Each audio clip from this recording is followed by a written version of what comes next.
ناظرین، اکثر ہم دیکھتے ہیں کہ اعلیٰ تعلیم یافتہ نوجوان نوکریوں کی تلاش میں رہتے ہیں، لیکن کچھ ایسے بھی نوجوان ہوتے ہیں جو اعلیٰ تعلیم یافتہ ہونے کے علاوہ ڈگری یافتہ ہوتے ہیں، لیکن اس کے باوجود بھی وہ سرکاری نوکریوں کو چھوڑ کر دوسروں کو نوکری دینے اور اپنا خود کا کاروبار شروع کرتے ہیں۔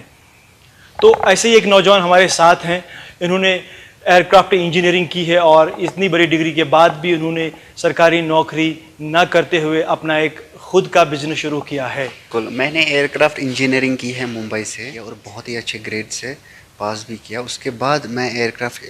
انجینئرنگ کرنے کے بعد میں ایئر انڈیا میں 1 سال تک کے لیے جاب بھی کیا ہوں، اینڈ دین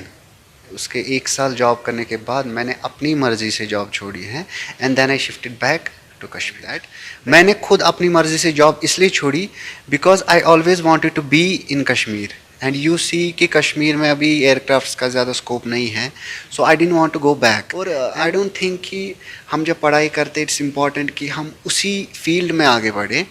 پڑھائی میرے حساب سے ایک مطلب it's a vision, you study it becomes a vision. تو آپ کوئی بھی پڑھائی پڑھے اٹ بیکمز اے ویژن، پھر آپ کوئی بھی بزنس کرے that's not a problem for me. تو کون سا آپ نے بزنس شروع کیا ہے، اس کی ذرا تفصیل بتا دیں، کس طرح کا ہے یہ؟ بالکل، مجھے یہ جو فیلڈ ہے ایک فوڈ فیلڈ ہے، اس میں ایک سب سیکشن آتا ہے جہاں پہ ہم بیوریجز کہتے ہیں، تو میں نے اسی میں فی الحال سٹارٹ جو ہے منرل واٹر جسے ہم پیکیج ڈرنکنگ واٹر کہتے ہیں، اور میرا برانڈ پرو ایکٹیو کے نام سے آتا ہے، اور یہ میں نے سٹارٹ کیا 2015 میں، اور ابھی تک میں نے ملین سے بھی زیادہ باٹلز کشمیر میں اپنے کشمیر میں سیل کی ہے اور خود ہی ٹوٹل مینوفیکچرنگ کی ہے۔ میرے ملازم ہیں 12 جو کہ پلانٹ میں کام کرتے ہیں، اس کے علاوہ میرے 8-9 مارکیٹنگ میں ہیں، تو کل ملا کے 20-22 میرے امپلائیز اس میں بن جاتے ہیں۔ اکثر ہم دیکھتے ہیں کہ نوجوان جو ہے نوکریوں کی تلاش میں بہت زیادہ ہوتے ہیں، اور ایسے میں ان کے دماغ میں یہ نہیں آتا ہے کہ وہ خود کا کوئی کاروبار کریں، اور نوکری ہی بالکل الٹیمیٹ نہیں ہے، تو آپ کی اس میں کیا رائے ہے؟ دیکھیے، میں کیا مانتا ہوں کہ یہاں کی جو گورنمنٹ ہے انہوں نے ایک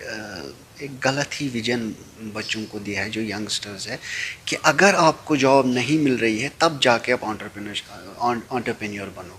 لیکن ایسا بالکل بھی نہیں ہے۔ تو آئی تھنک کہ جب تک کہ ایک اسٹیٹ میں پرائیویٹ سیکٹر آگے نہیں بڑھے گا، انڈسٹریلائزیشن آگے نہیں بڑھے گی، اس کے جو اسٹیٹ کے جی ڈی پی میں جو بزنس سیکٹر ہے، بزنس کا پرسنٹیج زیادہ نہیں ہوگا، آئی ڈونٹ تھنک کہ وہ اسٹیٹ پراسپرس ہو سکتی ہے۔ وین یو انویسٹ ہیئر، یہ گورنمنٹ کے لیے بھی ہے، when a entrepreneur invests in Kashmir, it gives 3 times back to the economy, which builds up the state. میرے حساب سے جب تک آپ خود ڈیڈیکیٹڈ نہیں ہیں، دیکھیں میں آپ کو بتاؤں، میں نے ایئر کرافٹ انجینئرنگ کیا ہے and then I became a businessman. Otherwise procedure کیسا ہونا چاہیے تھا کہ مجھے بزنس پڑھنا تھا، then I had to become a businessman. تو آئی ڈونٹ تھنک کہ if you study business and you want to become a businessman, it's nothing like that. If you are really wanting to take risks, if you are really willing to innovate things, if you are ready for that, then please join entrepreneurship۔ یہ بہت ہی prosperous field ہے۔ ناظرین، ایک ایسے وقت میں جب کشمیر میں ہر مہینے سینکڑوں اعلیٰ تعلیم یافتہ نوجوان اوور ایج ہو جاتے ہیں، نوکریوں کی تلاش کرتے کرتے اور ان کا انتظار کرتے کرتے، سرور ملک ان سبھی کے لیے ایک مشعل راہ کی طرح ہیں جنہوں نے ایئر کرافٹ انجینئرنگ چھوڑ کے اپنا خود کا بزنس شروع کیا اور کئی اوروں کو بھی نوکری فراہم کی۔ ای ٹی وی بھارت کے لیے میں شوکت ڈار۔